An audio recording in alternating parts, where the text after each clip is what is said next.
Hey, y'all. Today, I want to talk about the chamber that could quietly shift how much power President Donald Trump has in the second half of this current term. That's right, the Senate. And the question is, can Democrats win? We have to reframe that a little bit. The question should be, can Democrats win enough of the right seats? So currently, Republicans control the Senate with a 53-47 majority. So technically, Democrats need 4 seats. I didn't say 3 because 3 seats will make a 50-50 Senate with the Vice President J.D. Vance as the tie-breaking vote. So Democrats need 4 seats so it can be 51. And that's where things get really interesting because the Democrats, they could get it.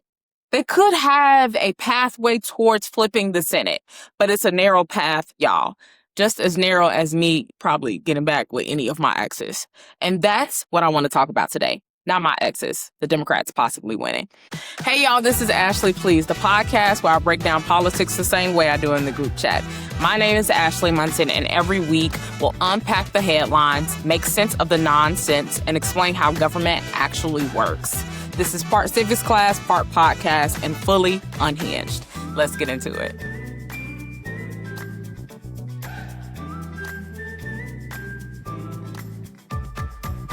What's up, y'all? Welcome to another episode of Ashley Please. I am so grateful that you have tuned in. As always, if you have a moment, go over to YouTube, Apple Podcasts, or Spotify to like, subscribe, leave a review, share with a friend that says politics is not for them because it is absolutely for them and you and I. Before I get started today, there was some type of monsoon apocalypse, Jesus is coming back storm that happened today. So I really hope those that are listening in the Chicago or Chicagoland area and even in Indiana, I feel like it migrated that way, that you guys are safe and sound and that there was no or small damage done to your home, because I think the fact of climate change, life is going to get a little bit more interesting if we don't do anything about it. Fun fact, a tree fell on my car last year and I thought life was over. That whole story is really crazy, but it was during middle of May where a storm like today hit Chicago. I just happened to be at a friend's house where the tree fell on my car. Crazy work, but I was okay. Material things can be replaced. My point is, I hope you guys are safe, and I've been through what some folks with these trees and damage have been through. Okay? I want to start this episode off by ranting per usual, but this time I want to talk about going viral. I feel like I go viral for all the wrong things, okay? So on Threads, I can't, for example, say the sky is blue. I get some likes, maybe sometimes I get a lot of likes, or barely any. I can say today during the storm, the sky was green. Then you will get, it wasn't green in my area. F you, you're stupid. How could you come to this opinion? And of course you have the bots, and then you have the racist people who are also very small-minded. Here's the thing. I have no problem when people probe, ask questions, disagree with me respectfully. It is the disrespect that probes me to be like Mayor Eric Mays. And in his honor, rest in peace, man, when they go low, I go lower. So moving forward, if you happen to be watching this, if you are my friend and you see me going crazy, just say, Ashley, please. And I'll probably, block the person or just stop commenting as much. But if you're somebody that loves to poke the bear and then run, trust me, if you have to choose between somebody, me or the bear, you should pick me every time. Okay, great chat. Today's topic is about midterms. I'm going to take a break from talking about the Chicago mayor because the same thing on Threads, I posted something about holding the alderman accountable and the mayor accountable. And you would think I said F Mayor Brandon Johnson, which is absolutely the contrary. I think his administration is not without fault, but I would absolutely love to see a Black man run Chicago and run it effectively. I have no problem with anybody outside of my race running Chicago, but it's been a while since we had a Black man run it, and I would love for him to succeed, which means leadership without critique is leadership with no growth. So you cannot say, in my opinion, hey, it's all the aldermen's fault when the administration plays a part too. Yes, there are, somebody posted there are documentaries that talk about the corrupt aldermen. I'm not saying they're not corrupt. I'm not saying some of them ain't crazy. I'm not saying the Chicago system is the Chicago system, meaning it's corrupt and has been that way for a very long time. What I am saying is that we should do a intelligent, comprehensive assessment of both Chicago aldermen and his administration. Notice I didn't say alderman and Brandon Johnson. I am saying alderman and his administration, which includes him, agency staff, and everybody that's included in that, for those that want to pick a fight. Because I've been waiting for you at the door. Okay. Anyway, back to midterms. So I'm taking a break from Chicago politics to kind of talk about what we're walking into as we get to the 2026 midterm election. So I talked about Republicans have a 53 to 47 stronghold on the Senate, and there are 35 Senate seats that are up this year for grabs, with Republicans having significantly more to defend than the Democrats, which sounds like a great thing for Democrats, at least mathematically, you would think. However, a lot of those Republican-held seats are not competitive. So these are seats that usually go red. They usually lean Republican. So Democrats can't say Republicans have more seats, therefore we win. It doesn't work like that. That's not how the Senate works in that way. But the states that have become progressively more important are Maine, Ohio, North Carolina, and Alaska. But if you look at the political environment in those areas, they are shifting, if not a lot, definitely a little bit. And so current forecast still gives Republicans a slight edge, but if Democrats can be on the ground and do some good, some of these states can flip. And remember, again, I said that Democrats need 4 seats. If they get 4, they get to 51, which means they are in control. I'm going to cover a few of these states at a high level, and I want to start with Maine. Because Maine is one of those states that absolutely make no sense if you think about it politically as far as a red state or a blue state. Here's what I mean. Maine is a Democratic-leaning state. However, they have Susan Collins, which is not your typical Republican senator. She has outlived this Democratic wave for a very long time. Therefore, making this state incredibly important if Democrats can win it. And according to news articles and things like that, it is one of the most competitive races in the country. Cook Political Report currently has Maine in the toss-up category, which can benefit Democrats. I think the question here for me, one, can Democrats put this state on the board early? And then 2, can Democrats turn a state that has traditionally elected a Republican, Susan Collins, even though she is different from the typical Republican Party? She's actually done a great job of separating herself from the current administration and some of their things and stuff like that. So this race is going to tell us, are voters making decisions based on the individual candidate, or are they voting as a referendum on the national political environment?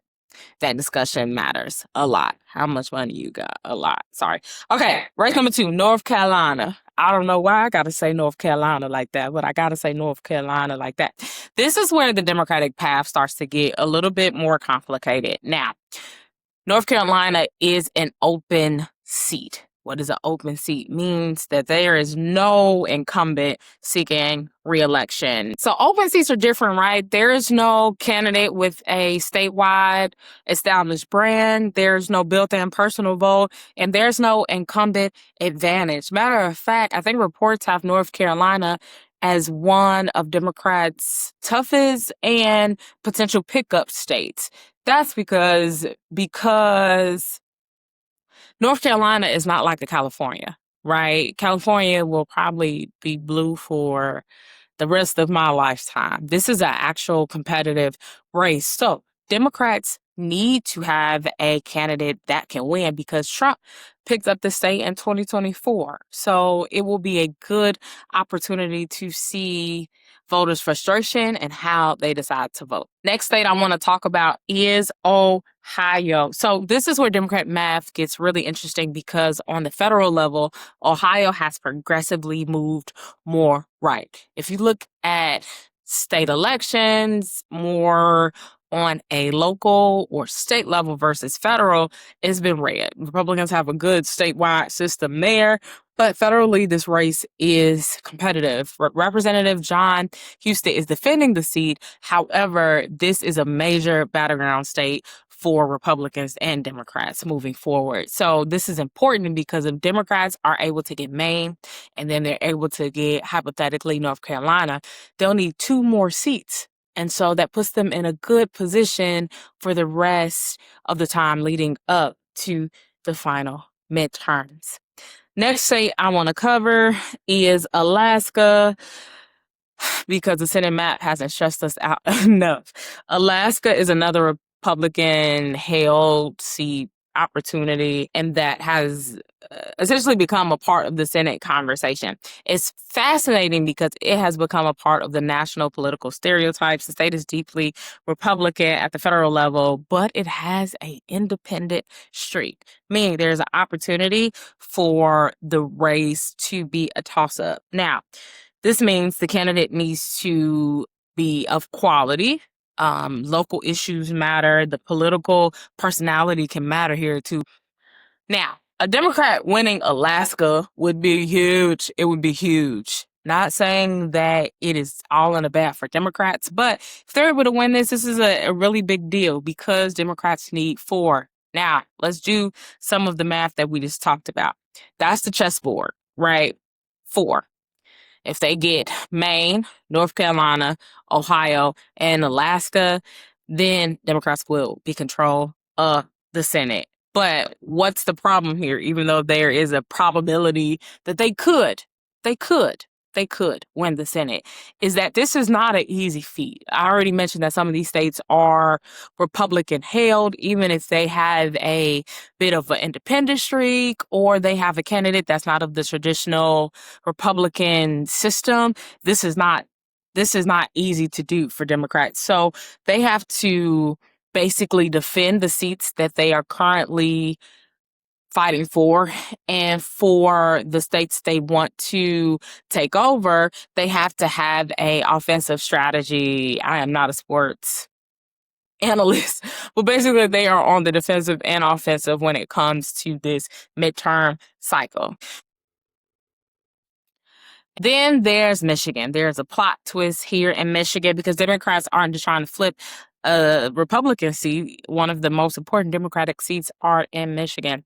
Abdul El Saeed just won the Democratic nomination, which he will face Republican Mike Rogers in the midterm election. So while Democrats are strategizing and trying to figure out how to flip seats, Democrats are also trying to protect their own seats from Republican strategy and from the potential of a blue seat turning red. This is why math is important when you talk about elections, and it's not just about getting seats. You have to ensure that the seats that you already have are protected, which you would see is a continuous conversation when you look at some of the state elections. People are like, oh, we can flip the seat blue, we can flip it red. But you also have to keep in mind that means money, resources, time goes to the seats that you are trying to gain, but also you have to allocate resources to those seats that you are trying to keep, because both mean that you can be in control of whatever house, whether that is state or federal. So here's a summary of what I just covered and some of the questions that I'm watching as we move towards the fall and closer to midterms. So I gave you the states. Here are the questions. Maine. Can Democrats finally turn a traditional Republican-leaning seat to Democrat, i.e. Susan Collins, etc.? For North Carolina, can Democrats win an open seat in a Republican federally state? For Ohio, can Democrats overcome the state's recent Republican primary? Alaska, can Democrats pull off one of the biggest surprises of the cycle? And for Michigan, can Democrats protect that seat despite Republicans being anxious in repealing that seat against Democrats' wishes? So I would also watch the broader map because as we get closer, it is going to spice up, if I can use that as a term, as we look forward to the election. So, can Democrats flip the Senate in 2026? Yes. Is there a pathway for them to do it? Absolutely. I though wouldn't confuse possible with probable. I think I said probable a few times in this podcast, so I'm going to essentially renege and say it is possible. I don't know if it's probable.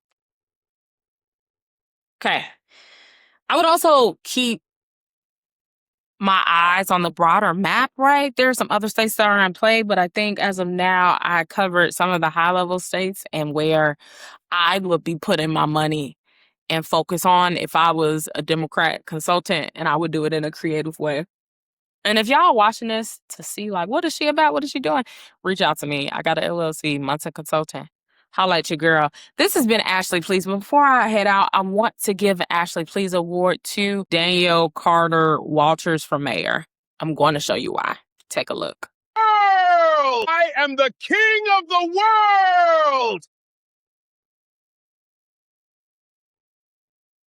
Your reign of destruction and hate ends now.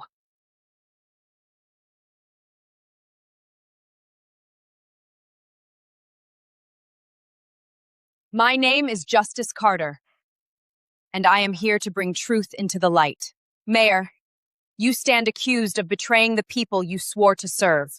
That's not true! None of it! This city is thriving! Silence!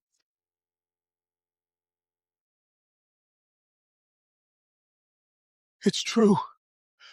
I buried the truth.